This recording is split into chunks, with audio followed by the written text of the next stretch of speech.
Ингээд ихний мэдээлэл ерөнхий сайд Зандан шатар танхимдаа ажиллах сайднараа танилцуулсан засгийн газрын бүрэлдэхүүнээ танилцуулаагүй. Ингээд өмнөх засгийн газрын бүтцийг хадгалж хөтөлбөр тусам мега төсөл суурь реформуудыг хэрэгжүүлж ажиллана гэсэн ч үндсэндээ улсын хурлыг зайлуулж намын гишүүдтэй зориулсан ажлын байр албан тушаалын томилгоо хийхээр зэхэж байна гэх шүүмжлэлийг дагуулж эхэллээ. За нэгэн яралтай гормоор улсын хурл руу орж ирсэн ч ардчилсан намын бүлэг завсарлага авснаар чуулган завсарлаа.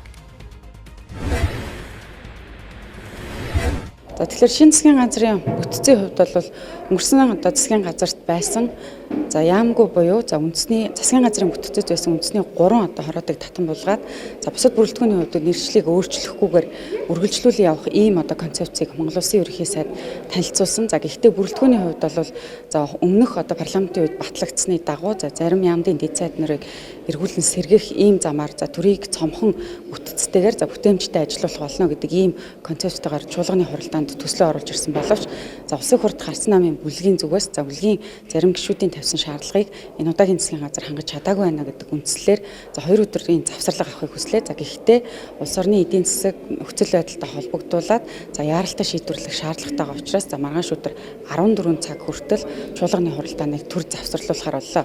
За ингээд Зандан шатрын засгийн газрын зүгээс өргөн барьсан засгийн газрын бүрэлдэхүүнтэй холбоотой одоо хилцэгдэж байгаа энэ төслүүд дээр улсын хурлын гишүүд ямар байр суурьтайгаар хүргэе.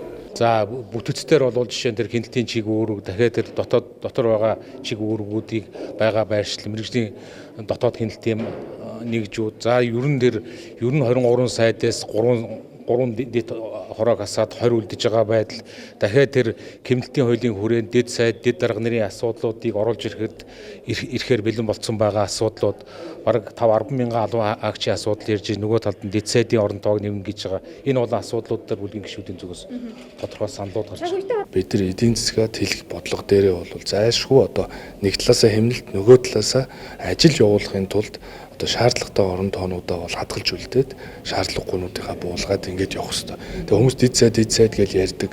Тэгээд яг үүндээ бол энэ чинь 16 яамн дээр нэг салбар хариуцгал асуудал гэхээс биш. Дэд сайд ч өөрийн газар хэлтэс юм байхгүй шүү дээ. Сүүл төрийн эмнэлтийн хуулиар ч бүр туслагч байхгүй. Машин тэрийг унахгүй байгаа. Тийм тухайн асуудлыг шийдэхэд зориулагдсан бүтцийг бий болгох уян хатан зохицуултуудаа төр ингээ хойш нь шийдчихлээ гэж харж байна. Тэгэхээр бол асуудал бол шийдэгдэхэр байна. Нөгөө талдаа дэд сайдын асуудал яригдж байгаа тэр хоолны савнууд гэж би боддог. Тэдний хэрэг бол ерөөсөө байхгүй. Тэгээд дэд сайдтай ажиллана гэдэг бол ямар ч шаардлага байхгүй. Яамны тэнд төрийн нарийн бичгийн дарга байдаг. Төр ажиллаа хийх хэрэгтэй. Төрийн нарийн бичгийн дарга ажиллаа хийх хэрэгтэй. Энийг өмнөр нь ороод дэд сайд гэдэг намын нэг хүн томилоод тэрийг дараагийн сонгуулиар их хурл дэвшүүлдэг нэг ийм л загварлуу орсон биз дээ. Тийм учраас бол дэд сайдад төсөв шийдэхгүй. Хэрвээ дэд сайд гэж байхаар бол тэрийг төсөв шийддэг. Тодорхой эрх мэдэлтэй, тодорхой асуудал хариуцсан.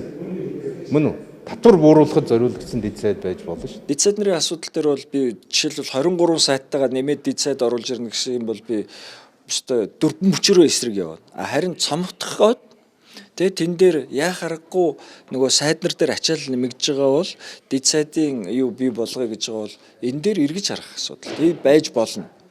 Арс намын хувьд бол улсын хурлыг зайлдаж нөгөө эхлээд одоо босготол хөл дээрээс буруу босч ирж байгаа энэ засгийн газрын асуудлыг чинь дахиад бүлэг дотроо нэг жоохон нухастай ярихгүй бол энэ янзаараа бол улсын хурл энэ засгийн газрын тоглоом эсвэл нэг хиний Зандан шатрын засгийн газар гарч ирлээ дээлээ солихгүй бүр дээл битэл гиз дотроо солихгүйгээр цаашаа үргэлжилж байгаа байхгүй. Тэгэд ийм агуулгаар засгийн газар болгон цаашаа явах юм бол ер нь засгийн газрыг одоо өөрчлөх хэрэгцээ байхгүй байхгүй.